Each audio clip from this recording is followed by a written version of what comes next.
శుక్లాంబరధరం విష్ణుం శశివర్ణం చతుర్భుజం ప్రసన్నవదనం ధ్యాయేత్ సర్వవిఘ్నోపశాంతయే. గురుర్బ్రహ్మా గురుర్విష్ణుః గురుర్దేవో మహేశ్వరః గురుః సాక్షాత్ పరం బ్రహ్మ తస్మై శ్రీ గురవే నమః. వాగర్ధావివ సంపృక్తౌ వాగర్ధ ప్రతిపత్తయే జగతః పితరౌ వందే పార్వతీ పరమేశ్వరౌ. సూక్తిం సమగ్రేతున స్వయమేవ లక్ష్మీ శ్రీరంగరాజమహిషీ మధురైకటాక్షై వైదగ్ధ్యవర్ణగుణగుంభనగౌరవైర్యాం ఖండూలకర్ణకుహరాः కవయోధయంతి. హైమోర్ధ్వపుండ్రమజహన్మకుటం సునాసం మందస్మితం మకరకుండలచారుగండం బింబాధరం బహుళదీర్ఘకృపాకటాక్షం శ్రీవేంకటేశముఖమాత్మనిసన్నిధత్తాం. విమలపటి కమలకుటి పుస్తకరుద్రాక్షశస్తహస్తపుటి కామాక్షి పక్ష్మలాక్షి కలిత విపంచి విభాసి వైరించి. నారాయణం నమస్కృత్య నరం చైవ నరోత్తమం దేవీం సరస్వతీం వ్యాసం తతో జయముదీరయేత్. హరి ఓం. పరమేశ్వర స్వరూపైన సభకి నమస్కారం. వేదవ్యాస భగవానుడు సాక్షాత్ త్రిమూర్త్యాత్మక స్వరూపుడు. ఆయన 4 ముఖములు లేనివాడే కానీ సాక్షాత్ బ్రహ్మ వంటివాడు. ద్విబాహురపరోహరి 2 చేతులతో ఉండేవాడే కానీ సాక్షాత్తుగా శ్రీ మహావిష్ణువు. అపాలలోచన శంభు 3వ కన్ను లేనివాడే కానీ సాక్షాత్ శంకరుడు.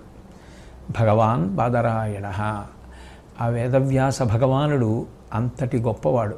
అటువంటి వ్యాసుడు మళ్ళీ ధర్మరాజు గారికి దర్శనాన్ని అనుగ్రహించి అశ్వమేధయాగాన్ని చేసి మనసులో ఉన్నటువంటి చింతని పోగొట్టుకోమని ఉపదేశం చేస్తే ధర్మరాజు గారు అశ్వమేధయాగం చేయడానికి కావలసినటువంటి ఆ వ్యవస్థనంతటినీ కూడా చేసుకుని హిమవత్ పర్వత ప్రాంతంలో మరుత్తుడు దానం చేసినటువంటి బంగారాన్ని బ్రాహ్మణులు నిక్షేపించిన విషయం వ్యాసుడి ద్వారా విని ఉన్నాడు కనుక ఆ బంగారాన్ని సమీకరించి తీసుకుని వచ్చి ఆ అశ్వమేధయాగం చెయ్యాలి అనేటటువంటి ఉద్దేశ్యంతో హిమవత్ పర్వత ప్రాంతానికి వెళ్ళడానికి సిద్ధపడి ఆ యుయుత్సుణ్ణి తర్వాత విదురుణ్ణి వాళ్ళిద్దరినీ కూడా నగర రక్షణ కొరకు నియమించాడు. అట్లాగే ఆ మిగిలినటువంటి వారిని అందరినీ కూడా అప్రమత్తుల్ని చేసి తాను హిమవత్ పర్వత ప్రాంతానికి బయలుదేరుతూ అగ్నులను ఆరాధన చేసి ఇంద్రుణ్ణి దేవతలను అందరినీ కూడా పితృదేవతల్ని చాలా జాగ్రత్తగా శ్రద్ధతో ఆరాధించినటువంటి వాడై పురోహితుడైనటువంటి ధౌమ్యుడికి ప్రదక్షిణం చేసి ఆశీర్వచనం తీసుకొని బయలుదేరి తన సోదరులతో కలిసి హిమవత్ పర్వత ప్రాంతానికి చేరుకుని నలుచదరంగా సమతలంతో ఉన్నటువంటి ఒక యోగ్యమైన ప్రదేశాన్ని ఎంచుకొని ఆ రోజు రాత్రి అక్కడ విడిది చేశారు. వేదవ్యాస భగవానుడు వాళ్ళకి దర్శనమిచ్చి ఆ రోజు విశ్రాంతి తీసుకుంటే మరునాడు ఉదయం శివారాధన చేసి ఆ శివానుగ్రహంతో ఆ స్వర్ణాన్ని పొందవచ్చు అని తెలియచేయడం జరిగింది. అప్పుడు ఆ పాండవులందరూ కూడా అక్కడ విశ్రాంతి తీసుకుంటున్నారు. ఆ విశ్రాంతి తీసుకునేటటువంటి సమయంలో వాళ్ళందరూ కూడా నిష్టని నియమాన్ని పాటించారు. భగవత్ సంబంధమైనటువంటి ఆలోచనలతోటి చక్కగా పడుకుని మరునాడు ఉదయమే లేచి కాలకృత్యములను తీర్చుకుని ఆ ధౌమ్యుడు వ్యాసుడు చెప్పినటువంటి రీతిలో శివానుగ్రహం కోసం పూజ చేయడం కోసమని సిద్ధపడ్డారు.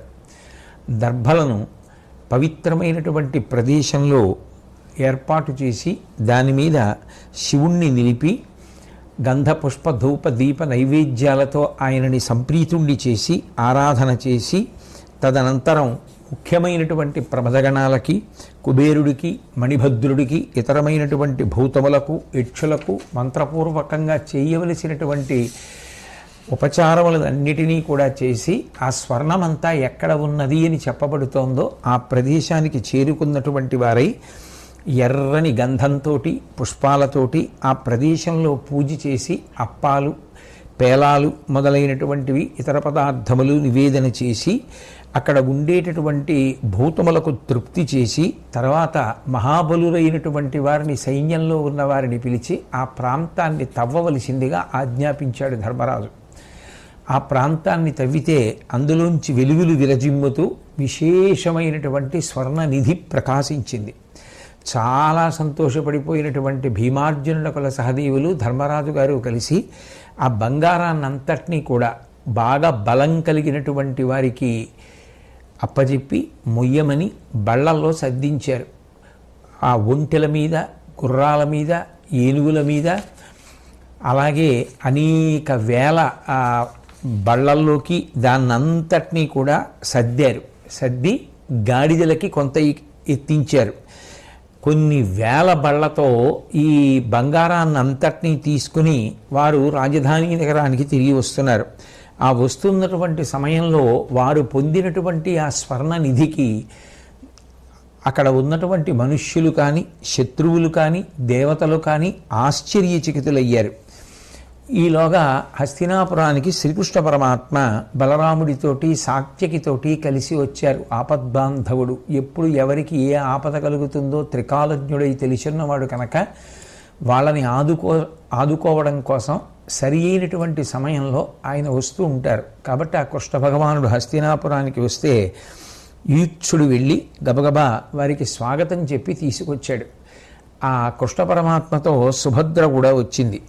వచ్చిన తర్వాత ఆ యుయుత్సుడు స్వాగతం పలికి లోపలికి తీసుకొచ్చిన తర్వాత విదురుడు ముందు నడుస్తుండగా లోపలికి వచ్చినటువంటి కృష్ణ పరమాత్మ, బలరాముడు, సాత్యకి, ధృతరాష్ట్రుణ్ణి, గాంధారిని, కుంతీదేవిని దర్శించి నమస్కరించి ప్రేమపూర్వకంగా వాళ్లతో మాట్లాడిన తర్వాత బలరాముడు, శ్రీకృష్ణుడు కలిసి వారిని పూజించి విదురుడు మొదలైనటువంటి పెద్దలందరినీ కూడా పలకరించి అతిశయమొప్పగా సంతోషంగా కూర్చుని ఉన్నారు.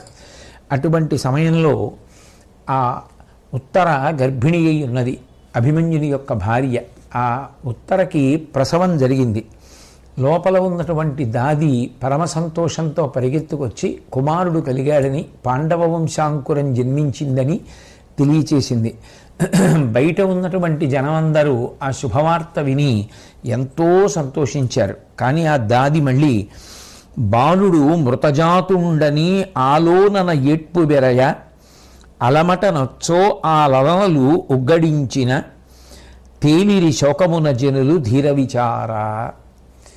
ఏ స్త్రీలైతే బయటికి పరిగెత్తుకొచ్చి కుమారుడు జన్మించాడు అని చెప్పారో వాళ్లే మళ్ళీ లోపలికి వెళ్ళి బయటికి పరిగెత్తుకొచ్చి మృత శిశువు జన్మించాడు, పిల్లవాడు జన్మించాడు, కానీ ఆ పిల్లవాడికి ప్రాణం లేదు, చనిపోయి ఉన్నాడు అని చెప్తే అక్కడ ఉన్నటువంటి పెద్దలందరూ కూడా హాహాకారాలతో పెద్దగా రోదన చేయడం మొదలుపెట్టారు. అటువంటి సమయంలో శ్రీకృష్ణ పరమాత్మకి విశేషమైనటువంటి బాధ మనసు యందు, శరీరమునందు కూడా కలిగింది. ఎందుచేత అంటే పాండవులు ఆయనకి ప్రాణప్రదమైనటువంటి వారు. అటువంటి పాండవుల యొక్క వంశాంకురం కేవలం ఉత్తరాగర్భమునందు మాత్రమే ఉన్నది. అటువంటి ఉత్తరాగర్భస్థుడైనటువంటి శిశువు మృత శిశువై జన్మించడం, దాని చేత పాండవులు బాధపడతారు అనేటటువంటి విశేషం శ్రీకృష్ణ పరమాత్మకి విశేషంగా బాధకి కారణమైంది. ఆ కుంతీదేవి పరిగెత్తుకుంటూ కృష్ణ పరమాత్మ దగ్గరికి వచ్చి, గతి నీవే నాకు మత్సంతతికిని, నీ అల్లు కుర్ర తనయుడు పుట్టెన్మృతుడై క్రూరుండగు గురుసుతుని ఇషీకాస్త్రవహ్ని చూడిన కథనన్.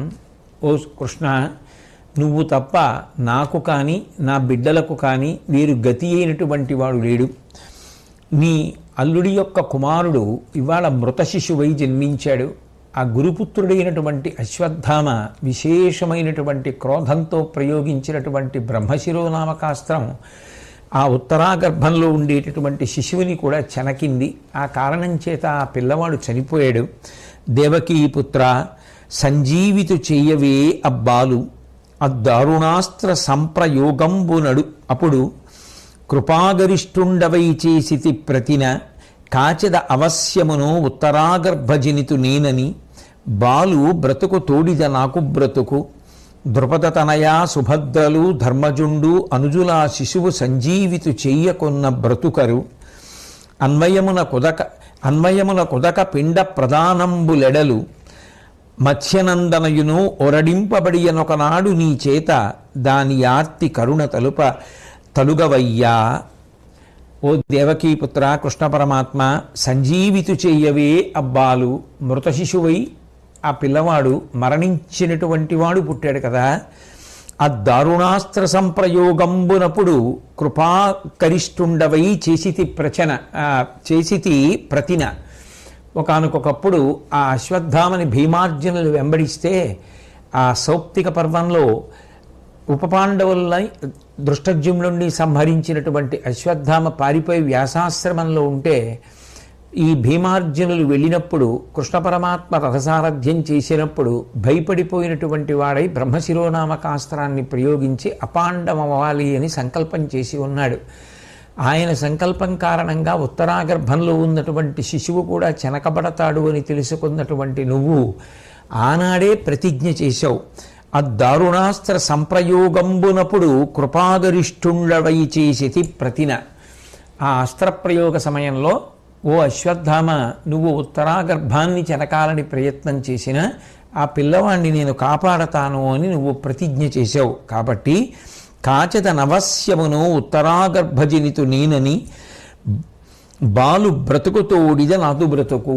ఆ పిల్లవాడిని బ్రతికిస్తానని నువ్వు ప్రతిజ్ఞ చేశావు కదా, ఇప్పుడు ఈ పిల్లవాడు బ్రతికితేనే నేను బ్రతుకుతాను అంటూ కుంతీదేవి, నేను కాదు నాతో పాటుగా ఇప్పుడు ఈ పిల్లవాడి ప్రాణాల మీద ఎంతమంది ఆధారపడి ఉన్నారు అంటే ద్రుపద తనయా సుభద్రులు ధర్మజుండనుజులా శిశువు సంజీవితు చెయ్యకున్న బ్రతుకరు.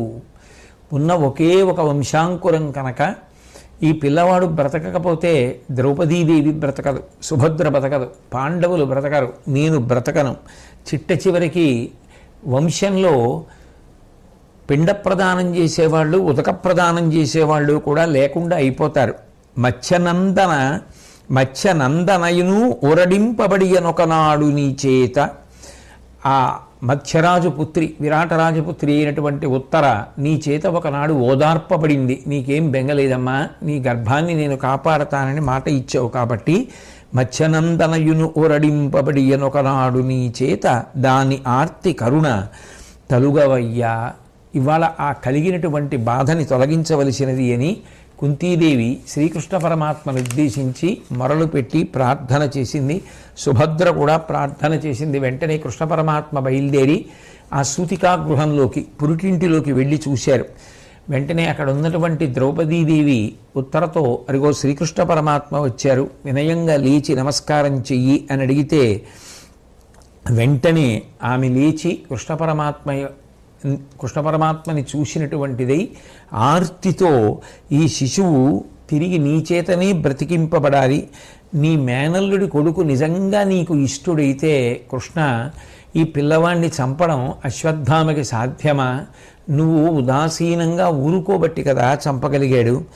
భర్తని కుమారుణ్ణి పోగొట్టుకున్న తర్వాత ఇక నేను జీవించి ప్రయోజనం ఏమిటి? కాబట్టి ఈ కుమారుడు లేకుండా నేను బ్రతకలేను అని చెబుతూ పద్మనాభుండు వచ్చిన బాలు జంక పెట్టుకొని పోయి మృక్కింతు ప్రీతి యొసగనని తలంచుచు నుండితి అమ్మనోరథంబు విఫలంబుకా చేస ద్రౌణి పేర్చి. శ్రీకృష్ణ పరమాత్మ వస్తే పాండవ వంశాంకురము అని నేను ఎత్తుకుని తీసుకొచ్చి నీకు నమస్కారం చేయించాలి అని చెప్పి ఎంతో ఆశ పెట్టుకున్నాను. పాండవ వంశాంకురాన్ని చూసి నువ్వు ఎంతో సంతోషిస్తావు అని మనసులో కలలు కనేదాన్ని.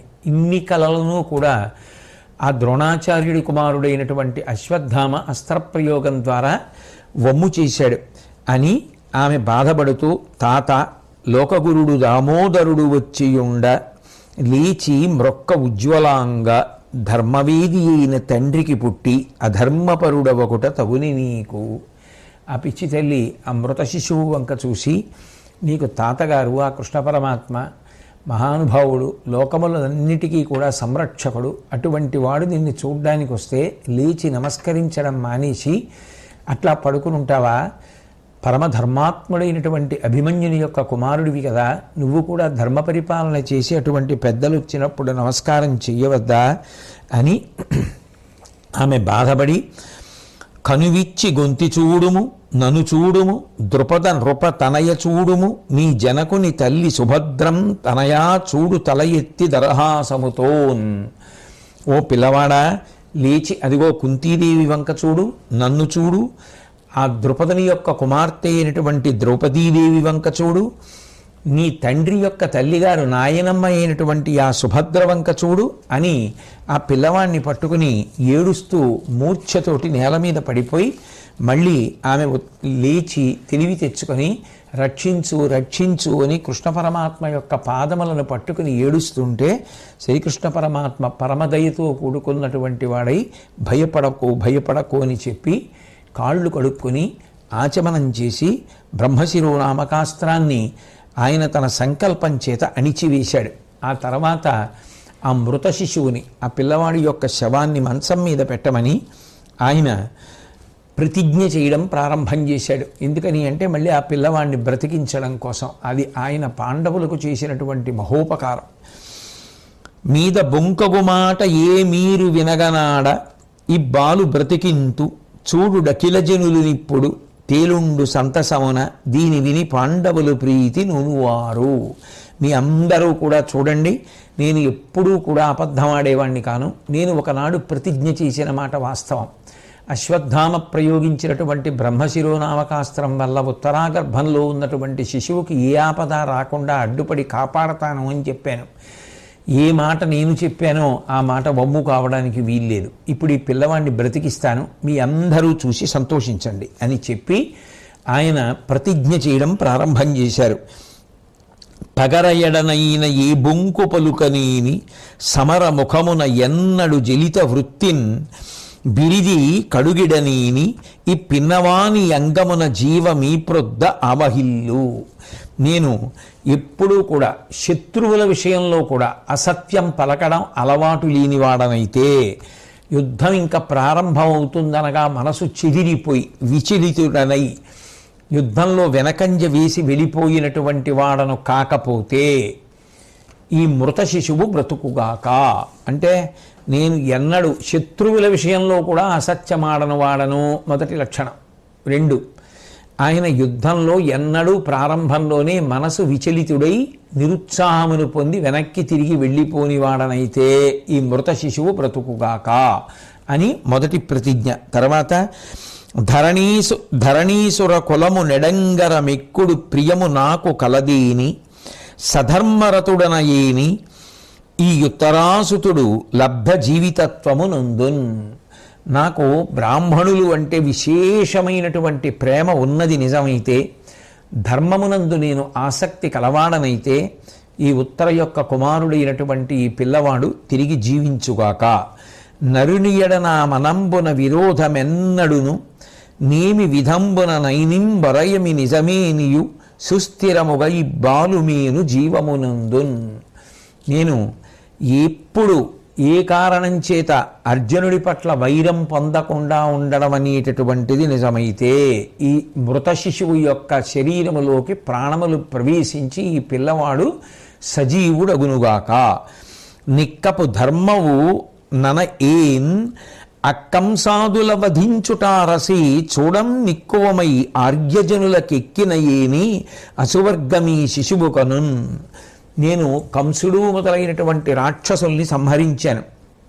అది ధర్మబద్ధమైనదే అయితే, కర్మిష్ఠులైనటువంటి వారందరూ కూడా దానిని అంగీకరించినదే అయితే, ఈ శిశువు యొక్క శరీరములోకి పంచప్రాణములు ప్రవేశించి మృతుడైన ఈ పిల్లవాడు తిరిగి బ్రతుకుగాక అని చెప్పి మహిత సత్యంబు పరమధర్మంబు గాఢ నిర్మల బ్రహ్మచర్యంబు నిత్య సుప్రతిష్టంబులైనాయందు తేజరిల్లు నేని ఈ బాలునకు జీవమిప్పుడు వచ్చు.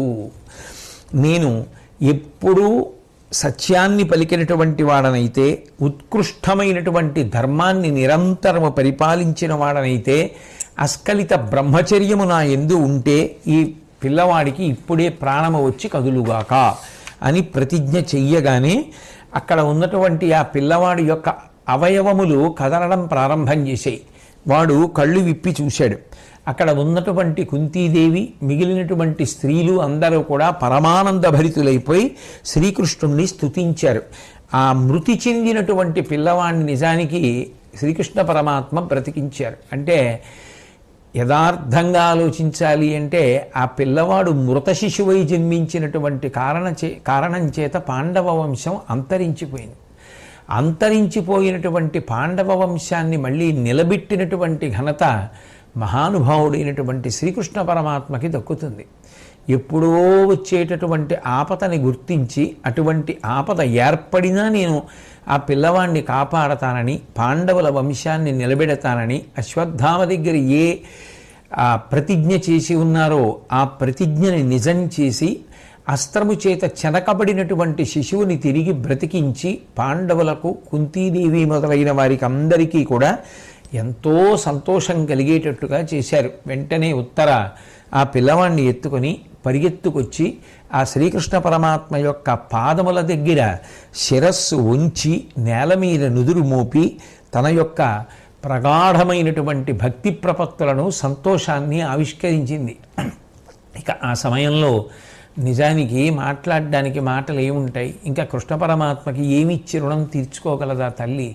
అంత సంతోషంతో ఆ శిశువుని ఎత్తుకొని తల ఉంచి నేలకి తగిలేటట్టుగా నమస్కరించి కృష్ణ పరమాత్మ ఎడల తనకున్నటువంటి గౌరవాన్ని ప్రకటనం చేస్తే ప్రశస్తమైనటువంటి రత్నములతో ప్రకాశిస్తున్నటువంటి ఆభరణములను ఆ శిశువుకు బహూకరించినటువంటి వాడై శ్రీకృష్ణ పరమాత్మ ఆ శిశువుకి పేరు పెట్టారు. ఆత్మకులము పరిక్షీణమైన జననముందెగాన ఈ అభిమన్యు నందనునకు అర్హమగు పరిచ్ఛిన్నామమనీయ కృష్ణుడు అఖిల జనములు విన పౌరవాధినాథ. ఈ పిల్లవాడు పుట్టేటప్పటికి నిజానికి పాండవుల యొక్క వంశం అంతా కూడా నశించిపోయింది. ఎందుకనంటే అందరూ కురుక్షేత్ర సంగ్రామ భూమి యందు మడిచిపోయారు. అటువంటి సమయంలో ఈ పిల్లవాడు పుట్టి వంశాంకురం పుట్టింది, వంశం నిలబడింది అనేటటువంటి సంతోషాన్ని కల్పించాడు. కాబట్టి వంశమే నశించిపోతున్న సమయంలో పుట్టినవాడు కాబట్టి అభిమన్యు కుమారుడికి నేను పరీక్షిత్ అనేటటువంటి పేరు పెడుతున్నాను అని చెప్పి కృష్ణ పరమాత్మ సంకల్పం చేస్తే అందరూ కూడా ఎంతో సంతోషించారు. తదనంతరం ఆ పిల్లవాడు పరీక్షిత్ అనబడేటటువంటి పేరుతో పిలవబడుతూ ఉండేవాడు. ఈ